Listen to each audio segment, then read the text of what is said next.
স্বাগত জানাচ্ছি নির্বাচনী পথচলায়। সঙ্গে আছি আমি তোহা খান তামিম। শুরুতেই দেখে নেব সংবাদ শিরোনামগুলো। নির্বাচন সামনে রেখে অবৈধ অস্ত্র উদ্ধারে ব্যর্থ সরকার, বললেন মির্জা ফখরুল। বিএনপি ক্ষমতায় এলে ভারতের কাছ থেকে পানির ন্যায্য হিস্যা আদায়ের প্রতিশ্রুতি। সুষ্ঠু ভোট নিয়ে শঙ্কা জামায়াতের, ইসি ও সরকারকে জানিয়ে প্রতিকার না পেলে জনগণের কাছে প্রকাশ। প্রতিবেশী দেশের সঙ্গে সমতার ভিত্তিতে বন্ধুত্বের অঙ্গীকার। চট্টগ্রাম ৯ আসনে জামায়াত এবং নাটোর ২-এ এনসিপি প্রার্থীর আপিল নামঞ্জুর ইসির। আদালতে যাওয়ার ঘোষণা। মনোনয়নপত্র বাতিলের বিরুদ্ধে তৃতীয় দিনের আপিল শুনানি। এবং বগুড়ার উন্নয়নে রাজনৈতিক বৈষম্যের অভিযোগ। শিল্পে অগ্রগতি হলেও বড় প্রকল্প বাস্তবায়ন না হওয়ায় কাজে লাগানো যায়নি সম্ভাবনা। দীর্ঘ বঞ্চনার অবসান চান ভোটাররা।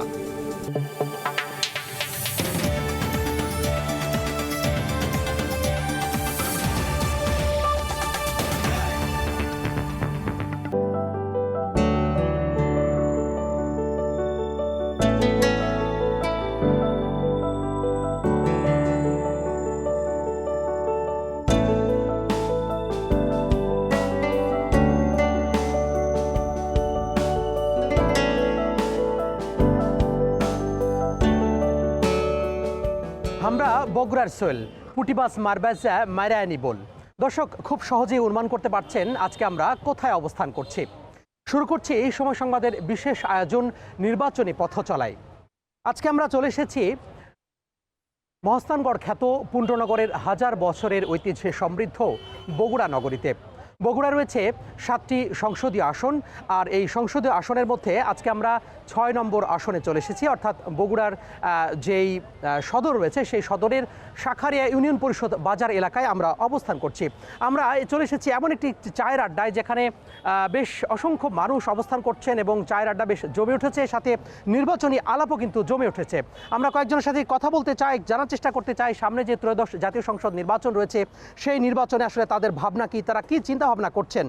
এই যে সামনে নির্বাচন, এই নির্বাচন নিয়ে আপনারা কি চিন্তা করছেন, আপনাদের ভাবনা কি, আপনি বসে বলুন প্লিজ।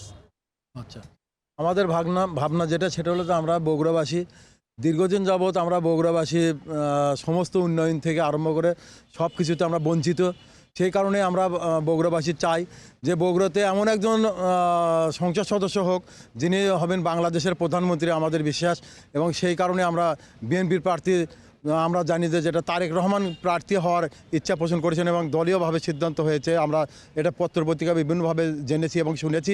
সেই কারণে আমরা বগুড়া তিনি যেন সামনের দিনে আরও সমৃদ্ধ করতে পারেন সেটির ব্যাপারে আমরা আসলে সবাই যে চাইবো যে বগুড়া যেন সমৃদ্ধশালী হোক, এখানকার মানুষ সেই আশায় কিন্তু বুক বাঁধছেন। আমরা আরও কয়েকজন সাধারণ মানুষের সাথে কথা বলতে চাই। সামনে নতুন যে সরকার, সেই নতুন সরকারের কাছে আপনার আসলে আশা কি?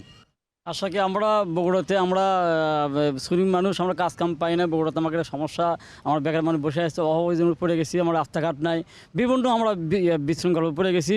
এটা আমার বগুড়াবাসীকে আমরা একজন এমন একজন নেতা চাই, সেটা আমরা দেখতেছি যে তারেক রহমান উনি তো অনেক বাবা, উনি শহীদ জিয়া রহমান ছিল, উনি তো অনেকভাবে দেশটা ভালোভাবে পরিচালনা করছে এবং খালেদা জিয়া অনেকভাবে দেশ পরিচালনা করছে। আমরা চাচ্ছি আবার ওনারা আসুক, দেশটা ভালোভাবে শান্তিপূর্ণ সমৃদ্ধশালী হোক এবং আপনাদের কর্মসংস্থানের ব্যবস্থা হোক। নিঃসন্দেহে সাধারণ মানুষের যে চাওয়া পাওয়া সেই গল্প কিন্তু উঠে আসছে এবং বগুড়ার মানুষ নানা ধরনের যে আশায় বুক বাঁধছেন। সবচেয়ে বড় কথা হচ্ছে বগুড়ার বিভিন্ন যে অভিযোগ রয়েছে সাধারণ মানুষের, যে তারা উন্নয়ন বঞ্চিত ছিল এতদিন ধরে এবং তাদের নানা যে অভিযোগ অনুযোগ সেটি আসলে আমরা শুনতে চাই। আমরা একটু পেছনের দিকে যেতে চাই। সামনে যে নির্বাচন, এই নির্বাচন নিয়ে আপনাদের আসলে ভাবনা কি, আপনারা কি চাচ্ছেন, কি কি সমস্যা আছে আপনার এলাকায়? আমাদের সমস্যা রাস্তাঘাট কিছুই হয়নি আওয়ামী লীগের টাইমে। আমাদের তারেক সাহেব যদি আসে, বিএনপির ক্যান্ডিডেট যদি রাস্তাঘাট হয়নি, এই রাস্তাঘাট কোথায় কোথায় রাস্তায় সমস্যা আছে? আমাদের ইউনিয়নতি সবটি, আর যেটি যাবেন সেটি। আর কি কি সমস্যা আছে? রাস্তাঘাট হয়নি, তার হচ্ছে আরো মনে করেন যে কাজও হয়নি, বগুড়া কোনো কাজও হয়নি। এই আচ্ছা, অর্থাৎ উন্নয়ন বঞ্চিত যে কথার বিষয়টি বারবার করে উঠে আসছে, যে উন্নয়ন বঞ্চিত সেই বিষয়টাই কিন্তু মানুষ আসলে বারবার করে বলছেন যে তাদের যে উন্নয়নের ছোঁয়া সেটি আসলে লাগেনি। আমরা আরও একজনের সাথে একটু কথা বলতে চাই, জানার চেষ্টা করব এই যে সামনে নির্বাচন, এই নির্বাচনে বগুড়ায় যে নানা ধরনের যে উন্নয়ন বৈষম্যের কথা বলা হচ্ছে, এটি আসলে কেন হয়েছে আপনি কি মনে করেন? সময় টিভিকে ধন্যবাদ সময় দেওয়ার জন্য, কথা বলার জন্য। বগুড়াতে কোনো উন্নয়ন হয়নি। 17 বছর হলে এই হায়না সরকার তাই কোনো কাজ করে নাই বা কোনো কৃষি উপকরণ দেয় নাই। কৃষক গরিব হয়ে গেছে, কোনো সেচ পায় নাই, সার পায় নাই। সঠিক সময়ে এগুলি না পাওয়ার জন্য কৃষক দিনতিবাদ করছে, তারা মাথায় হাত দিয়ে বসে আছে। এই কৃষকের এই দাবি যাতে কৃষি ফসল ফলানোর জন্য সঠিক সময়ে সার, বীজ এবং দেওয়া হয়, এই আমাদের দাবি, বগুড়াবাসীর দাবি। জি, অসংখ্য ধন্যবাদ। এই যে সঠিক সময়ে সার, বীজ বা কৃষি উপকরণ যেন সরবরাহ করা হয়, সেই বিষয়টি তারা বলছেন। আমার চলে যাব আমার হাতের ডান দিকে, অনেকে কিন্তু এখানে বসে আছেন। এই যে পুরো বগুড়াতে যে উন্নয়ন বঞ্চিত, কৃষি ক্ষেত্রে যে বলা হচ্ছে যে নানা ধরনের যে উপকরণ, সেই উপকরণের অভাব ছিল, এটি আসলে কি ধরনের অভাব আছে, আপনি কি মনে করছেন? হ্যাঁ, এটা প্রচুর পরিমাণ অভাব ছিল, কারণ যেরকম আমাদের পানি দরকার সে পানি কিন্তু এখন নেই। প্রায় ম্যাক্সিমাম নদী দেখেন এখন এমন অবস্থা মরে যাওয়ার মতো হয়ে গেছে। সারেগান্ধীর মতো জায়গায় পানি নাই, খুব খারাপ বাজে একটা অবস্থা। আমাদের বগুড়ার কোনো উন্নয়ন নাই, যেখানে বগুড়া শহরে এমন একটা অবস্থা হয়েছে যেখানে চলাফেরা করা আমাদের খুব কঠিন হয়ে গেছে। রিক্সা যানজট, যেমন রাস্তার দরকার, নদী পাশের রাস্তার যে প্রকল্পটা ছিল সেটা কিন্তু বাস্তবায়ন হালকা একটু হয়েছে রিসেন্টলি, কিন্তু এটা বাস্তবায়ন হলে আমাদের বগুড়ার জন্য আরও অনেক ভালো হবে। এখানে একটা ইউনিভার্সিটি নাই, যেখানে ছাত্ররা আমাদের রাজশাহী যেতে হয়, ঢাকা যেতে হয়। আমরা চাই যে এই বগুড়াতে উন্নয়নের দরকার আছে, কারণ যেখানে বগুড়াতে আমাদের কৃষির ওপর ডিপেন্ডস করে সারা বছর।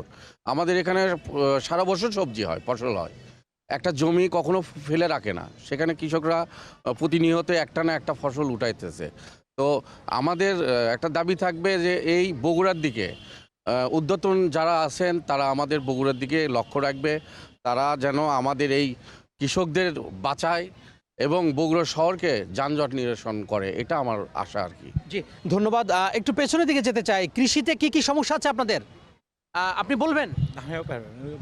আচ্ছা, কৃষিতে কি কি ধরনের সমস্যা আছে আমি একটু শুনতে চাই আরও কয়েকজনের কাছ থেকে। কৃষি নির্ভর যে কৃষি প্রচুর, প্রায় 80% মানুষ কৃষির উপর নির্ভরশীল বগুড়ায়। আপনি কি মনে করছেন কৃষিতে কি কি সমস্যা আছে? ধন্যবাদ সময় টিভিকে। কৃষির উপর যে সমস্যাগুলো, আমাদের পর্যাপ্ত সার আমরা পাচ্ছি না, বেশি দামে সার কিনা লাগতেছে, বেশি দামে বীজ কিনা লাগতেছে।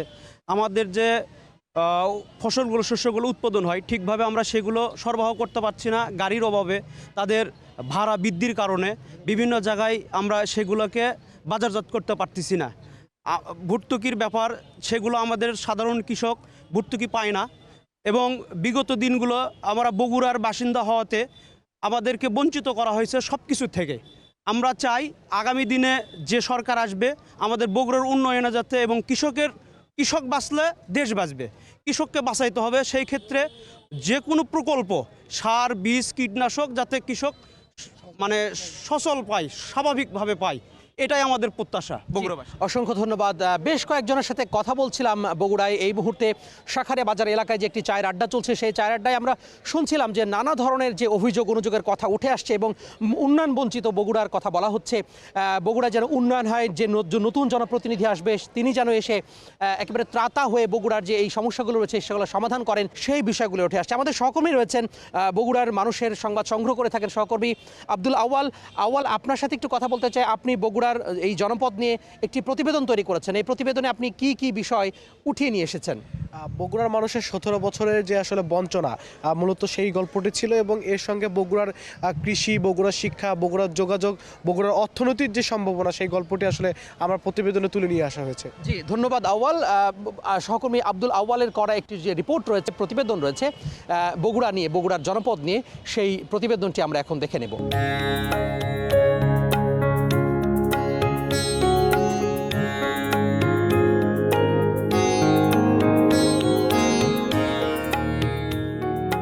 পুণ্যনগরে হাজারো বছরের সভ্যতাকে বুকে নিয়ে গড়ে ওঠা এক সমৃদ্ধ নগরের নাম বগুড়া। ইতিহাস, ঐতিহ্য আর সংস্কৃতির মিশেলে এ অঞ্চল আজও উত্তর বাংলার প্রাণকেন্দ্র। বিএনপির প্রতিষ্ঠাতা ও শহীদ প্রেসিডেন্ট জিয়াউর রহমানের জন্মভূমি হওয়ায় রাজনৈতিক ইতিহাসে বগুড়ার অবস্থান বরাবরই বিশেষ। কিন্তু গত 17 বছর এই জেলাকে ঘিরেছিল বঞ্চনার দীর্ঘ অধ্যায়। উন্নয়ন, সুযোগ আর সম্ভাবনার পথে যেন জমেছিল এক অদৃশ্য প্রাচীর। তবুও থেমে নেই বগুড়া। প্রায় 30 লাখ ভোটারের এই জেলায় আজও 80% মানুষের প্রধান পেশা কৃষি। বগুড়া থেকে দেশের শীতকালীন সবজির বড় একটি অংশ পাড়ি দেয় রাজধানী সহ দেশের নানা প্রান্তে। আমরা 12 মাস এখানে কৃষি উৎপাদন, সবজি উৎপাদন করে থাকি, কিন্তু সংরক্ষণ করার মতো আমাদের বগুড়ার কোনো জায়গা নেই। যখন বীজ আসে তখন সিন্ডিকেট হয়, বেশি দামে বীজ ক্রয় করতে হয়। পুরো দামে সিন্ডিকেটের হাতে পড়ে যে কম দামে আমাদের বিক্রি করে আমরা মানে লাভবান তো দূরের কথা, আমরা ঋণগ্রস্ত হয়ে যাচ্ছে। স্বাদে, ঐতিহ্যে আর গুণে অনন্য বগুড়ার দই আজ এ জেলাকে আলাদাভাবে পরিচিত করেছে আন্তর্জাতিক পরিমণ্ডলে, এনেছে জিআই পণ্যের মর্যাদাও। দেশের কৃষি যন্ত্রপাতির প্রায় 80%ই তৈরি হয় বগুড়ায়, যার বাজার মূল্য দাঁড়ায় হাজার কোটি টাকায়। তবে বিসিকে পর্যাপ্ত জায়গা না থাকায় নতুন কারখানার চাহিদা পূরণ সম্ভব হচ্ছে না। নদী শাসনের মাধ্যমে বৈজ্ঞানিক পদ্ধতিতে যদি স্থায়ীভাবে এই বাঁধটা নির্মাণ করা হতো, তাহলে এই চর অঞ্চলের মানুষজনের এই জমিতে ক্ষতিগ্রস্ত হতো না, তারা বাড়িঘর হারাতো না, তারা আর্থিকভাবে এই চর অঞ্চলের মানুষগুলো ক্ষতিগ্রস্ত সম্মুখীন হতেন না। এবং দিন শেষে আমাদের দেশের চর অঞ্চলের মানুষ যারা আছেন তারা অর্থনৈতিকভাবে আরও সমৃদ্ধ হতেন। বগুড়ার ক্রীড়াঙ্গনও বঞ্চনার শিকার হয়েছে বারবার। একসময় দেশের অন্যতম সেরা উইকেট বান্ধব ভেন্যু স্বীকৃতি পাওয়া শহীদ চান্দু স্টেডিয়ামে বছরের পর বছর কোনো ম্যাচ না গড়ানোয় হারিয়েছে আন্তর্জাতিক মর্যাদা। বিমানবন্দর থাকার পরও যুগের পর যুগ কেটে গেলেও শুরু হয়নি কার্যক্রম। অন্যদিকে ছড়িয়ে ছিটিয়ে থাকা অসংখ্য ইতিহাস সমৃদ্ধ স্থাপনা, প্রাচীন বাংলার রাজধানী পুণ্ডনগর বা মহাস্থানগড়, আর ব্রিটিশ বিরোধী আন্দোলনের প্রথম বাঙালি শহীদ প্রফুল্ল চাকির জন্মভিটা পর্যটনে উন্মোচন করতে পারে এক নতুন সম্ভাবনার দ্বার। সঠিক পরিকল্পনা আর যথাযথ উদ্যোগে বগুড়া হয়ে উঠতে পারে উত্তরাঞ্চলের শক্তিশালী অর্থনৈতিক কেন্দ্র। আব্দুল আউয়াল, সময় সংবাদ, বগুড়া। সহকর্মী আব্দুল আউয়ালের বগুড়ার জনপদ নিয়ে করা একটি প্রতিবেদন ছিল। সেই প্রতিবেদনটি আমরা দেখলাম। সেখানে নানা ধরনের যে সংকট সম্ভাবনার কথা কিন্তু উঠে আসছে, মানুষের আশা ভরসার যে গল্প সেটি উঠে আসছে।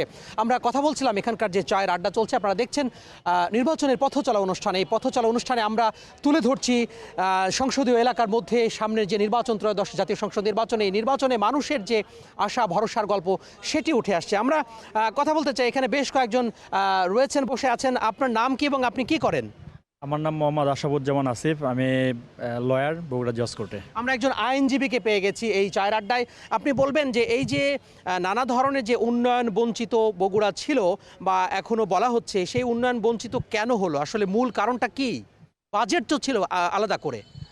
দেখুন, আমরা বিগত দিনে দেখেছি ভোটহীন সরকার, তাদের কোনো জনগণের কাছে জবাবদিহিতা ছিল না, যার কারণে দুর্নীতি বেড়েই গেছে।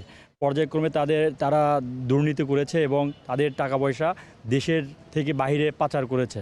এই যে পাচার হয়েছে, সেখান থেকে আমাদের যে টাকা, আমাদের কৃষক বলেন, সাধারণ মানুষ বলেন, তাদের জনকল্যাণে খরচ থেকে সেই টাকাগুলো তারা লুটপাট করেছে। যার কারণে এখানে দুর্নীতির কারণে, মূল কারণের জন্যই জনগণ বঞ্চিত হয়েছে এবং উন্নয়ন থেকে বঞ্চিত হয়েছে। আর তদুপরি আরেকটা কথা না বলেই না, এখানে ন্যায় বিচার নিশ্চিত করার জন্য বগুড়াতে, আপনারা হয়তো সবার কাছ থেকে শুনে দেখবেন, বগুড়াতে জনকল্যাণমূলক কাজ তো হয় নাই, সাধারণত ন্যায় বিচারও বিঘ্নিত হয়েছে, অপরাধ প্রবণতা বেড়ে গেছে। তার মূলত মেইন কারণ হলো এখানে বিচারক সংকট, এজলাস সংকট, বিচারিক কোনো ভবন নাই যেখানে বিচারক বসবে, বিচার কাজ পরিচালনা করবে, এগুলো সংকট ছিল। ওই সংকট, পুলিশ প্রশাসন কি এখন কি কাজ করছে না বা অ্যাক্টিভ, কতটুকু অ্যাক্টিভ তারা? এখন পুলিশ প্রশাসন, আপনারা জানেন জুলাই বিপ্লব আন্দোলনের পরবর্তীতে সময়ে পুলিশ প্রশাসন একেবারে গাছহারা দিয়েছে বললেই চলে। কারণ এখানে তাদের ভিতরে একটা ভীতকর পরিস্থিতি বিরাজ করছে এবং তাছাড়াও পূর্বের যে প্রশাসনিক ব্যবস্থা কাঠামো ছিল, সেটা তো একদমই পুলিশি রাষ্ট্র ছিল, সেখান থেকে এখন জনগণের রাষ্ট্রে পরিণত হচ্ছে। তার জন্য একটা আমাদের দেশের জন্য এবং সাধারণ মানুষের জন্য একটা নির্বাচন দরকার, যাদের সাধারণ মানুষগণ তাদের ভোটাধিকার প্রয়োগ করে জনগণের সরকার গঠন করতে পারে এবং একটি কার্যকর সরকার গঠন হয়ে তাদের যে সমস্যার সমাধান করবে, সেটি আসলে সাধারণ মানুষ আশা করছেন।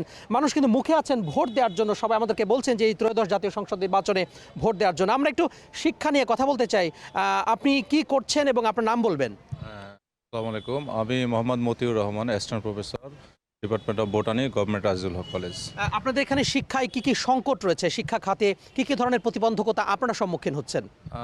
এখানে একটা বিশ্বমানের একটা ইউনিভার্সিটি দরকার। বগুড়া আপনারা ভালো করে জানেন যে আশেপাশে জেলা থেকে অনেক শিক্ষার্থী শুধুমাত্র আমাদের আজিজুল হক কলেজের উপর নির্ভরশীল হয়, এখানে গ্র্যাজুয়েশন শেষ করে। এখানে একটা বিশ্বমানের একটা ইউনিভার্সিটি প্রতিষ্ঠা হলে এই এলাকার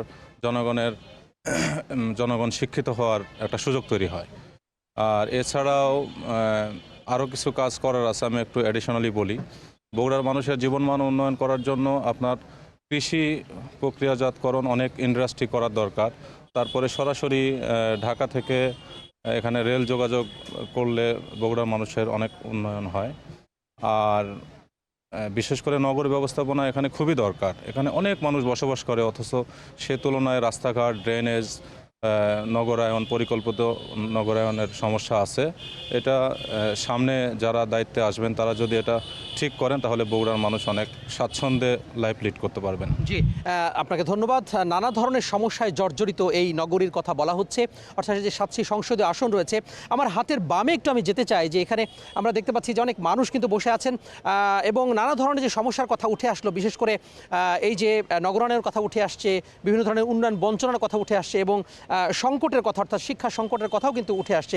একটি বিশ্ববিদ্যালয়ের কথা বারবার করে উঠে আসছে। আমরা শিক্ষা নিয়ে কথা বলেছি। আপনার নাম কি এবং আপনি কি করছেন আমাদের একটু বলবেন? ধন্যবাদ সময় টিভিকে। আমার নাম ডক্টর মোহাম্মদ রোকনুজ্জামান। আমি বগুড়া আইএসটিতে জুনিয়র লেকচার হিসেবে কাজ করছি। আমরা একজন চিকিৎসককে পেয়ে গেছি, আমরা তার সাথে একটু কথা বলতে চাই। চিকিৎসা খাতে মানুষ কি সঠিক চিকিৎসা পাচ্ছে? সরকারি মেডিকেল কলেজ রয়েছে এখানে, সেখানে গেলে কি আসলে চিকিৎসা পায়? কি অবস্থা তাদের? সাধারণ মানুষের চিকিৎসার ক্ষেত্রে, স্বাস্থ্যের ক্ষেত্রে আপনি কি কি বলতে চান? আচ্ছা, আমি যেটা বলতে চাচ্ছি যে আমাদের এই অঞ্চলে একটা চিকিৎসা প্রতিষ্ঠান আছে, শহীদ জিয়া রহমান মেডিকেল কলেজ হাসপাতাল, যেখানে 1500 থেকে 2000 মানুষ সবসময় ভর্তি থাকে এবং চিকিৎসা সেবা দেওয়া হয়। কিন্তু আমাদের স্বাস্থ্য ব্যবস্থাটা এমন একটা পর্যায়ে আছে যে আমাদের এখানে অপ্রতুল এবং আমাদের বাজেটে স্বাস্থ্য খাতে বরাদ্দ খুবই কম। দক্ষিণ এশিয়ার মধ্যে আমাদের বাংলাদেশের স্বাস্থ্য খাতে বরাদ্দ খুবই কম। আমার মনে হয় পরবর্তীতে যে নতুন সরকার আসবে তাদের কাছে আমাদের একটা দাবি থাকবে যে আমাদের বরাদ্দটা বাড়িয়ে আমাদের যে সরকারি হাসপাতালগুলো আছে সেখানে ডাক্তারের পাশাপাশি তারা কাজ করে, নার্স, তারপর হচ্ছে ওয়ার্ড বয় থেকে শুরু করে যারা অ্যাসোসিয়েটেড যারা আছে তাদের জব দিতে নিশ্চিত করতে হবে এবং আমরা যারা সেবা গ্রহীতা আমাদেরও বুঝতে হবে যে একটা হাসপাতালে গেলে কী কী মেনটেন করতে হয়। আমি যেহেতু স্বাস্থ্য খাতের মানুষ, এজন্য আমার কাছে প্রত্যাশা থাকবে পরবর্তী সরকারের কাছে যে আসুক তারা যেন স্বাস্থ্য খাতে বাজেটটা বরাদ্দ করে, জব দিতে নিশ্চিত করে এবং আমরা সুস্বাস্থ্যের জন্য কিন্তু শুধুমাত্র চিকিৎসার জন্য জরুরি না, এর পাশাপাশি স্বাস্থ্য রিলেটেড যেগুলো আছে ভেজাল খাদ্যদ্রব্য থেকে শুরু করে প্রত্যেকটা সেক্টরে যেন কাজ করার বিষয় থাকে। আমি একটা বিষয় একটু সময় নেব, সেটা হচ্ছে যে অ্যান্টিবায়োটিক রেজিস্ট্যান্স বলে একটা শব্দ এখন লাস্টে WHO এটা বলছে। আমাদের এই যত্রতত্র অ্যান্টিবায়োটিক বিক্রি হচ্ছে, দোকানে বিক্রি হচ্ছে, যার কারণে কিন্তু আমাদের অ্যান্টিবায়োটিক রেজিস্ট্যান্স বেড়ে যাচ্ছে। আমি আশা করব পরবর্তী সরকার ওষুধ প্রশাসনের মাধ্যমে আমাদের যে ঔষধগুলো কীভাবে যেন প্রপারলি ডিস্ট্রিবিউট হয়, মিসইউজ যেন না হয় অ্যান্টিবায়োটিক। মোট কথা সর্বোপরি সব কিছু নিয়ে আসলে আমাদের বগুড়ার মানুষের একটা প্রত্যাশা থাকবে। আর এই অঞ্চলে যে হাসপাতালটা শহীদ জিয়া মেডিকেল কলেজ হাসপাতাল সেটারও ডেভেলপ হবে এবং হাসপাতালের শয্যাগুলো বাড়িয়ে আমরা জনগণের চিকিৎসা সেবা নিশ্চিত করতে যেন পারি, এই প্রত্যাশা থাকবে। এবং সময় টিভিকে অসংখ্য ধন্যবাদ আমাদেরকে কথা বলার সুযোগ করে দেওয়ার জন্য। আপনাকেও ধন্যবাদ। এই যে নানা ধরনের স্বাস্থ্য খাতের যে অব্যবস্থাপনা সেটির কথা শুনছিলাম। বেসরকারি যে খাতগুলো রয়েছে, বেসরকারি যে বিভিন্ন ক্লিনিকগুলো রয়েছে, বেসরকারি ক্লিনিকে গেলে কি আপনারা চিকিৎসা পান নাকি টাকা বেশি নাই তারা? টাকা বেশি লাগে, তার চিকিৎসা তো কম। আমাকে তো বিএনপি সরকার লাগে। তা বেসরকারি খাতে কি অবস্থা? আমার মাথার অসুখ হয়েছিল, আমি মেডিকেল গেলাম। মেডিকেল যে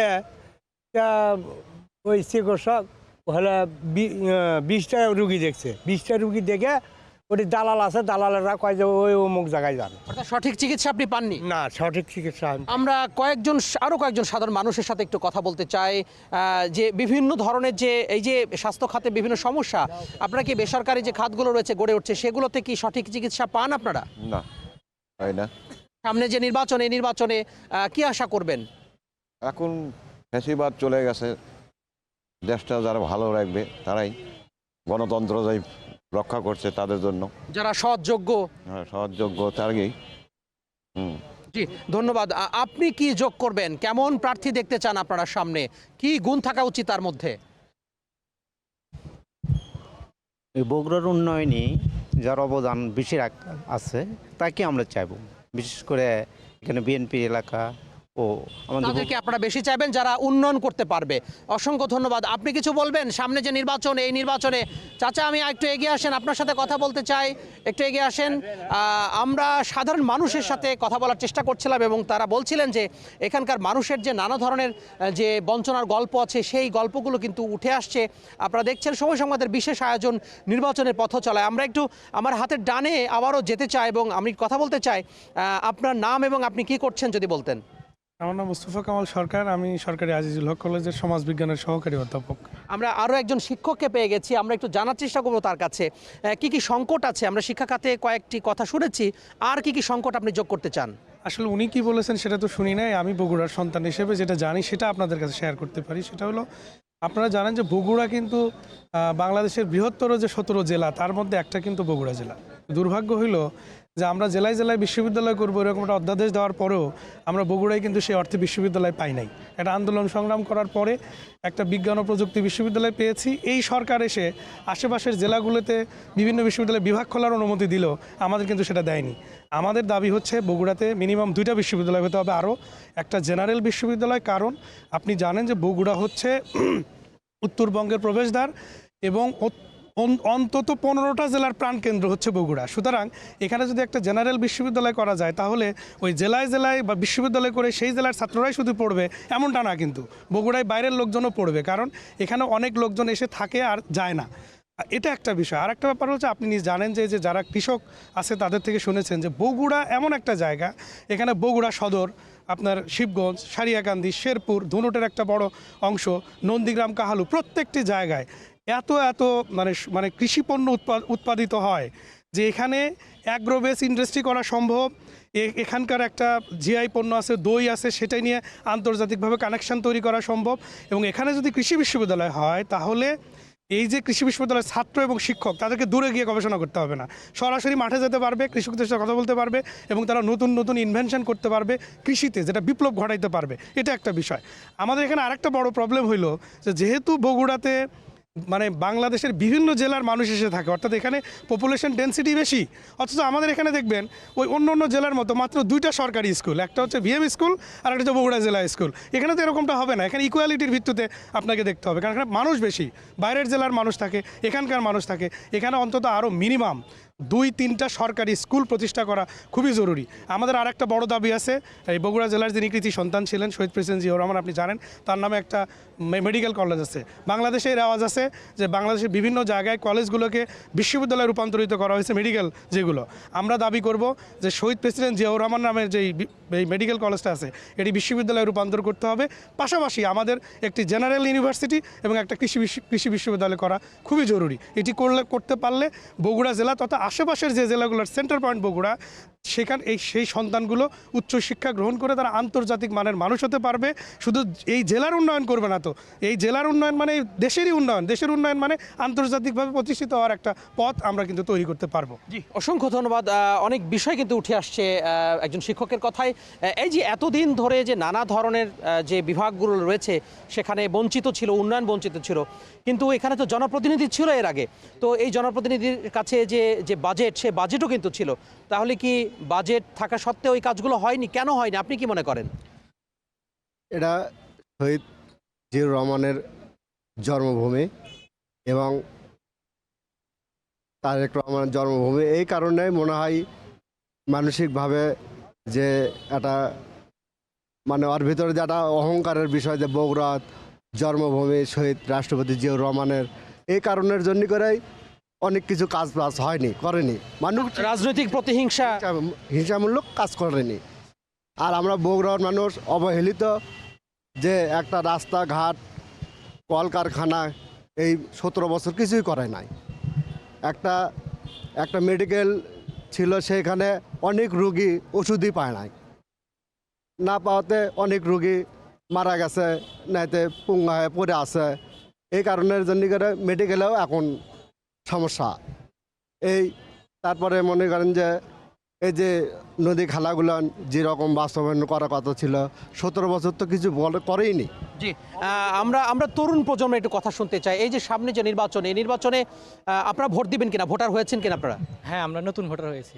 নতুন ভোটার, এর আগে ভোট দিয়েছেন? না, এর আগে ভোট দেওয়ার সুযোগও ছিল না বা এরকম পরিবেশও ছিল না। এইবারই প্রথম আপনারা ভোট দিবেন, কেমন লাগছে? এবং নতুন সরকারের কাছে অর্থাৎ তরুণ প্রজন্মের কাছে কেমন আপনি বাংলাদেশ দেখতে চান? আমরা বাংলাদেশটা দেখতে চাই যে এখন যেহেতু একটা সরকারকালীন সরকার নির্বাচিত হবে, সামনে ভোট আছে, আমরা চাই যে উৎসব মুখর নির্বাচন হোক। জি, অসংখ্য ধন্যবাদ। আমরা একজন নবীন ভোটারের সাথে কথা বলছিলাম। আমরা এইরকমই নবীন প্রবীণ ভোটারের আরও গল্প শুনতে চাই, তাদের ভাবনা শুনতে চাই। আমরা বগুড়া থেকে এখন চাঁদপুরে যেতে চাই। চাঁদপুরের সহকর্মী ফারুক আহমেদের করা একটি প্রতিবেদন রয়েছে নবীন প্রবীণ ভোটারের তাদের ভাবনা নিয়ে। সেই ভাবনার কথা আমরা শুনতে চাই, দেখে নেব সেই প্রতিবেদনটি।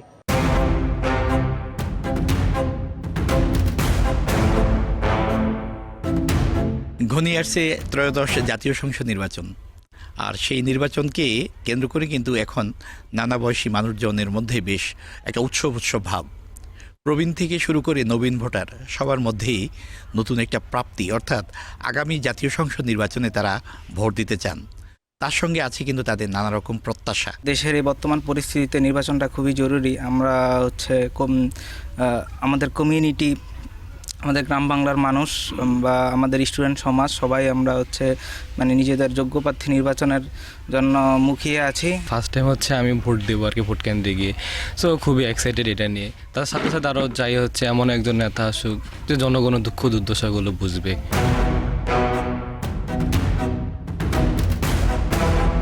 দিন যতই যাচ্ছে ততই ভোটের মাঠ বেশ সরগরম হচ্ছে। চাঁদপুরের নানা শ্রেণীর ভোটাররা এ নিয়ে আলোচনায় বেশ মশগুল। তার মধ্যে আছেন প্রবীণ ভোটাররা। প্রবীণ ভোটাররা আবারও চাচ্ছেন অতীতের মতো নতুন করে আবারও তারা ভোট কেন্দ্রে যেতে চান। তাদের সেই প্রত্যাশা এবং প্রাপ্তি নিয়ে আলোচনা করেছি প্রবীণদের সঙ্গে। নির্বাচন যে হবে এটা আমরা ওই পুরানো আনন্দটা চাই। ভোট কেন্দ্রে যেন সন্ত্রাসী কোনো সিস্টেম না হয়, সুন্দর সুষ্ঠুভাবে যেন আমরা পূর্বের মতো ভোট দিতে পারি। আমরা চাই একটা ভালো একটা বাংলাদেশ গড়তে, যাতে যেই রাজনীতি আসুক না কেন আমরা দুর্নীতিবাজ এবং ঘুষ মুক্ত চাই। প্রবীণরা বলেছেন একসময়ে তারা উৎসবের সঙ্গে ভোট কেন্দ্রে ছুটে যেতেন, মাঝখানে ভাটা পড়েছে নানা কারণে, তবে আবারও ছুটে যেতে চান সেই শৈশবে, যেমনটি যৌবনের শুরুতে তারা ভোট কেন্দ্রে ছুটে গিয়েছিলেন। আর নবীনরা প্রথম যারা ভোট দেবেন তাদেরও কিন্তু অনেক প্রত্যাশা, তবে তারা সংখ্যার মধ্যে আছেন। ফারুক আহমদ, সময় সংবাদ, চাঁদপুর। সহকর্মী ফারুক আহমেদের করা চাঁদপুরের একটি প্রতিবেদন আমরা দেখছিলাম। সেখানে আমরা দেখছিলাম নবীন প্রবীণ ভোটারদের যে ভাবনা, সেই ভাবনার কথা শুনছিলাম। আমরা আবারও ফিরতে চাই বগুড়া, এবং এই মুহূর্তে বগুড়ায় শাখারিয়া বাজার এলাকায় আমরা অবস্থান করছি। আমরা একটু জানার চেষ্টা করব আবারও নবীন প্রবীণ ভোটারদের যেই তাদের ভোট ভাবনা, সেই ভোট ভাবনার কথা শুনতে চাই। এই যে নতুন ভোটার, আপনি প্রবীণদের সমন্বয় এবং নবীনদের সমন্বয়ে কিন্তু আমরা একটি নতুন বাংলাদেশ পেয়েছি। আবারও তরুণ নেতৃত্ব তারা বিভিন্ন আন্দোলনে দিয়েছেন। তো তরুণ হিসাবে আপনি কি মনে করছেন সামনে নির্বাচনে কেমন বাংলাদেশ দেখতে চান আপনি? আসসালামু আলাইকুম, ধন্যবাদ সময় টিভিকে। সামনে বাংলাদেশ চাই, দেশে যেন সুষ্ঠু এবং সুন্দর একটা নির্বাচন এই তত্ত্বাবধায়ক সরকার বাংলাদেশের সামনে উপস্থাপন করে। আর সাধারণ জনগণ দীর্ঘ 17 বছর সুষ্ঠুভাবে ভোট দেওয়ার পরিবেশ ছিল না। এই সরকার যেন এই ভোটটা সুষ্ঠুভাবে দেওয়ার সবাইকে সুযোগ করে দেন। এই আর একটা সুন্দর একটা বাংলাদেশ আমরা আশা করি সামনের দিন। অসংখ্য ধন্যবাদ।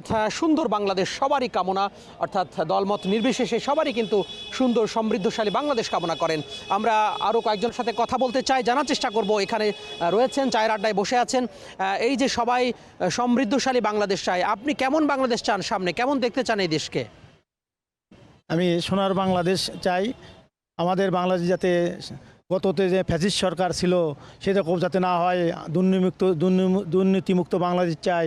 স্বচ্ছ যাতে ভোট হয়, যারা মানে স্বচ্ছভাবে তারা উঠে আসতে পারে, ভোট দিতে পারে। আমার ভোট আমি দিব, যাকে খুশি তাকে দেব। আমরা এক কথায় দুর্নীতি যাতে না থাকে বাংলাদেশে, সেই রকম বাংলাদেশে আমরা চাই।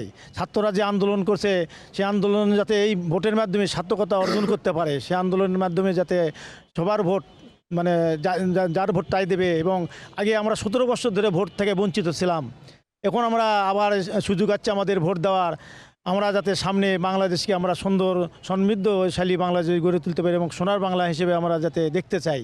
এটা অসংখ্য ধন্যবাদ। এই যে দুর্নীতির কথা বলা হচ্ছে, এখনও কি বিভিন্ন যে সেবা সংস্থাগুলো রয়েছে সরকারের, সেই সেবা সংস্থাগুলোর কাছে গেলে কি আপনারা দুর্নীতির যে ব্যাপারটা সেটি কি আসলে সম্মুখীন হচ্ছেন আপনারা?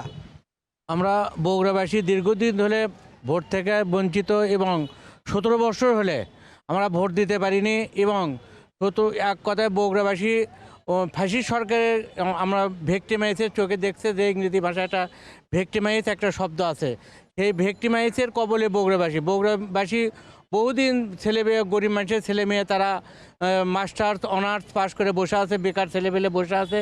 দীর্ঘদিন এই ফাঁসি সরকার আমাদের বগুড়াবাসী কোনো ছেলেমেয়ে চাকরি বাকরি দেয়নি।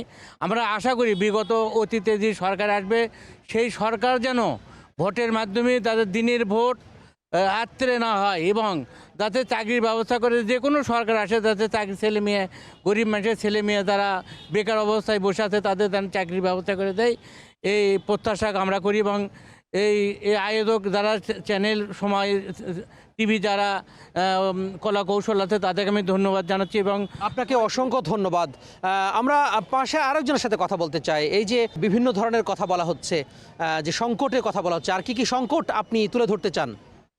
বিসমিল্লাহির রহিম। আমরা বগুড়ার অবহেলিত লাঞ্ছিত মানুষ, গ্রামের খেটে খাওয়া মানুষ, আমরা বিভিন্ন সমস্যার জর্জরিত। কয়টা বলবো, তার ভেতর দুই একটা কথা আমরা বলে যাই। বর্তমানে বাংলাদেশের সর্ববৃহৎ কাঁচা বাজার আমাদের মহাস্থান। দেশীয় পণ্য যে সমস্ত জীবিকা নির্বাহ করতে যেগুলো আমাদের প্রয়োজন, সেইগুলি আমরা কত কষ্ট করে, এবং ব্যাংকে যদি আমরা ঝরনাপন্ন হয় ঋণ সহায়তা নেওয়ার জন্য, কৃষি পণ্য উৎপাদন করে সেখানে আমরা দূর করে আমাদের দেয়, কোনো প্রকার আমাদের সহায়তা দেয় না। আপনারা সেরকম সাড়া পাচ্ছেন না? জি না, এখনও সাড়া পাইনি, এবং উৎপাদিত যে পণ্য হয় সেগুলো আমরা সঠিক ন্যায্য মূল্য পাই না। আর তাছাড়া আমরা যে গ্রামের খেটে খাওয়া মানুষ, বিভিন্ন কেউ স্টক ব্যবসা করে, বিভিন্নভাবে বিভিন্ন জায়গায় সে ব্যবসার সঙ্গে জড়িত। ব্যবসা দ্বারা একবারে বলতে গেলে আমরা নিজের সমস্ত তহবিল শেষ করে দিয়ে এখন বাড়িতে বসে চুপচাপ আছি, কি করি এই একটা আস্থার ভিতরে আছে। পাশাপাশি আমাদের গ্রামের কোনো অবহেলিত লোকের কেউ খবর নেয় না। বিগত সরকার তো নেয়নি, বর্তমান একটু আছে আমরা নিঃশ্বাস পাচ্ছি। এই বর্তমান সরকার কিছু সহায়তা পাওয়ার আশায় আমরা আছি। তারপরেও আমি একটা কথা বলবো, বর্তমান যে রাজনীতির প্রেক্ষাপট আমাদের বাংলাদেশের, বিশেষ করে বগুড়ায় আমরা লাঞ্ছিত, বঞ্চিত এবং অত্যাচারিত, নিপীড়িত। আমরা কোনো দিন 17 বছর একটিবারের জন্য সুষ্ঠু এবং সুশৃঙ্খলভাবে ভোট কেন্দ্রে আসতে পারেনি।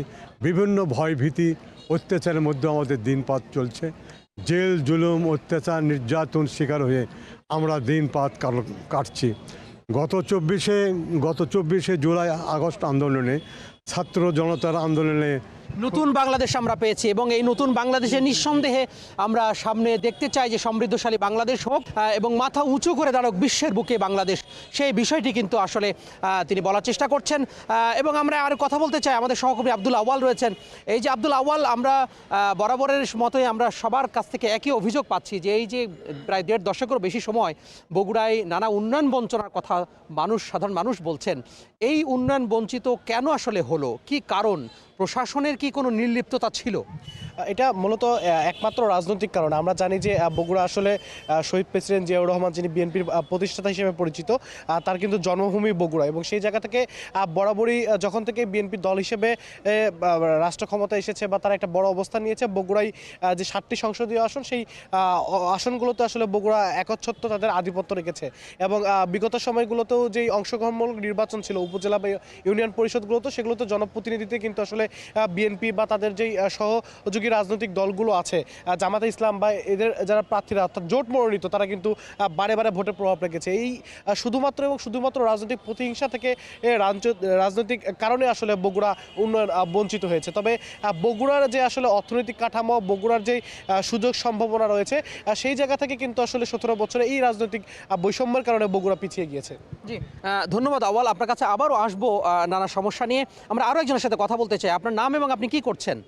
আমার নাম মেহেরুল হাসান সুজন, আমি একজন সংবাদকর্মী, গণমাধ্যম কর্মী। এই যে বলা হচ্ছে যে নানা ধরনের বঞ্চনার শিকার হচ্ছে, আসলে আরো কেন, আর কি কি কারণ আপনি যুক্ত করতে চান, ছোট্ট করে যদি বলতেন।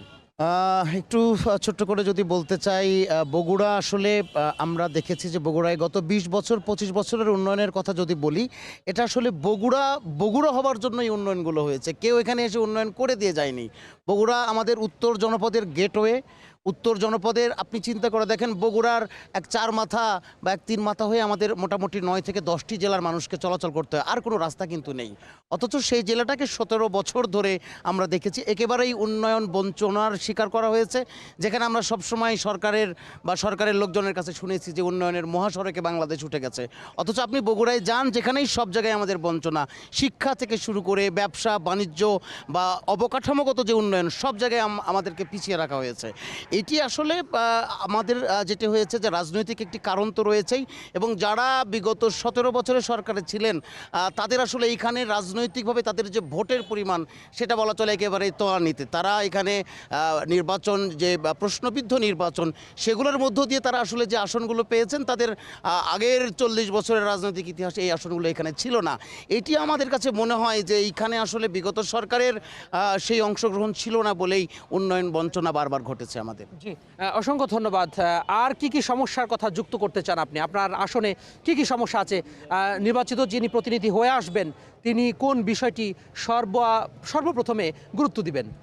বগুড়াতে প্রথমত আমরা প্রাণের দাবি বিশ্ববিদ্যালয়, আমরা একটা বিশ্ববিদ্যালয়, আমাদের ছেলে মেয়েদের জন্য একটা বিশ্ববিদ্যালয়। বগুড়াতে যোগাযোগ ব্যবস্থা, সর্বপ্রথম আগে যোগাযোগ ব্যবস্থা, কৃষিখাতকে উন্নয়ন করতে হবে। বগুড়াকে আরও উন্নয়ন করতে গেলে কৃষিখাতকে উন্নয়ন করতে হবে।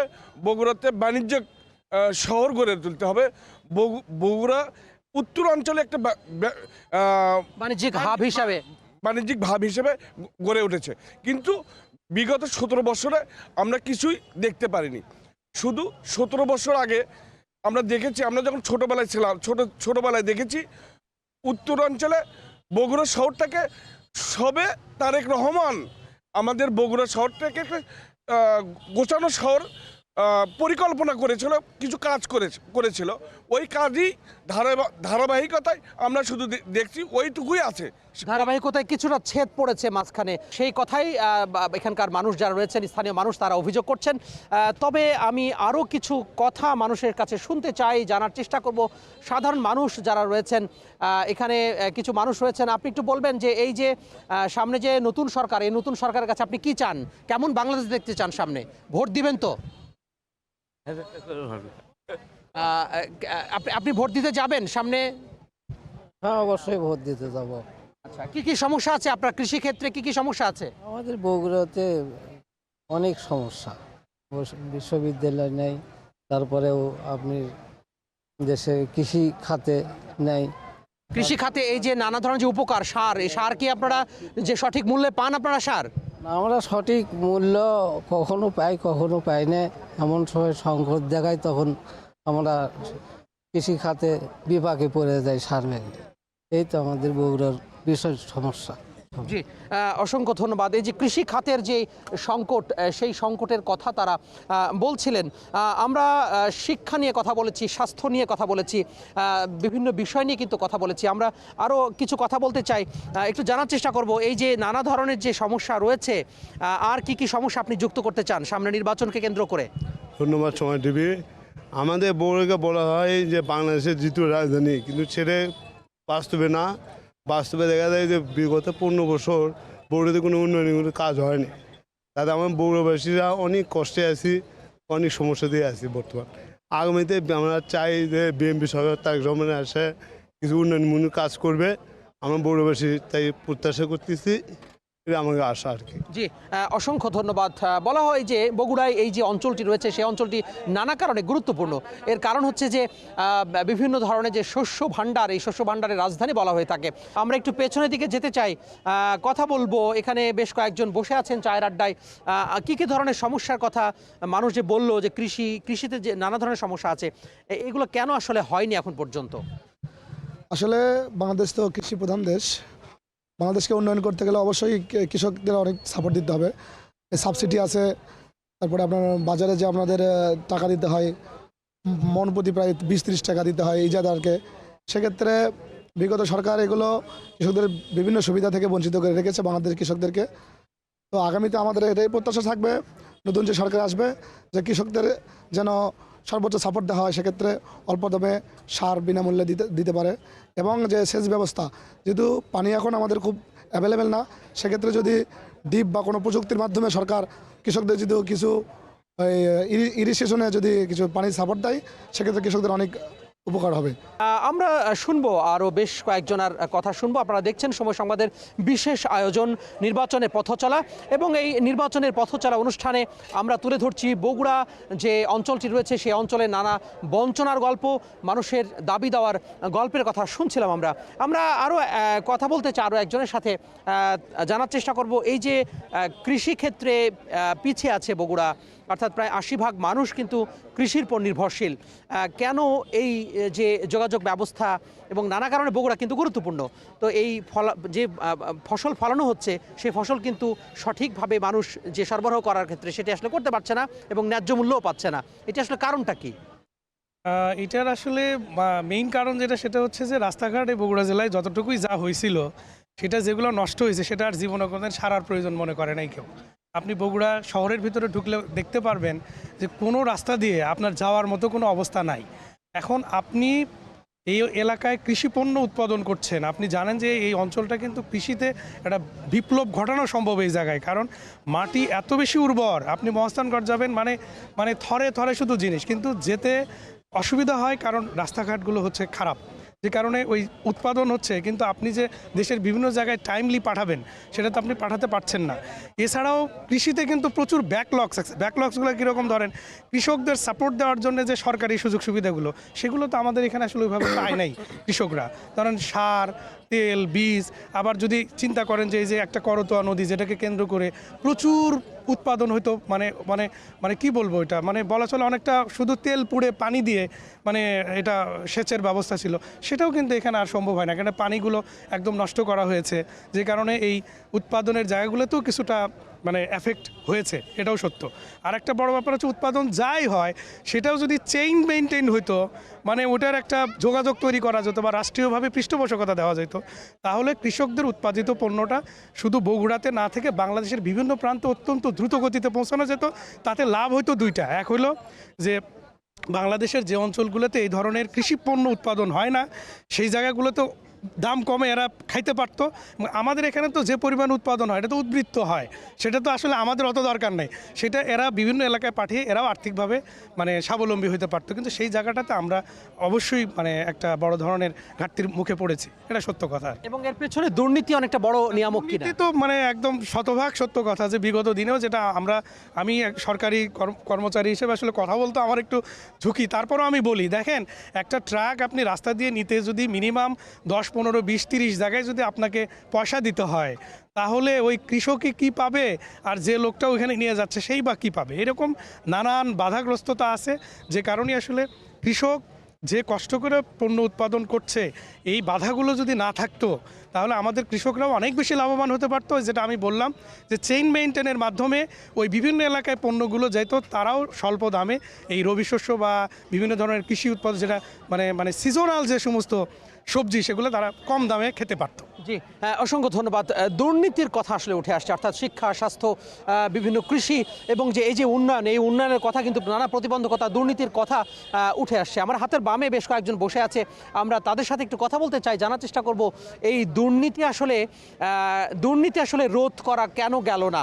আপনি কি করছেন এবং আপনার নাম কি বলবেন? আমি একজন আইনজীবী সহকারী।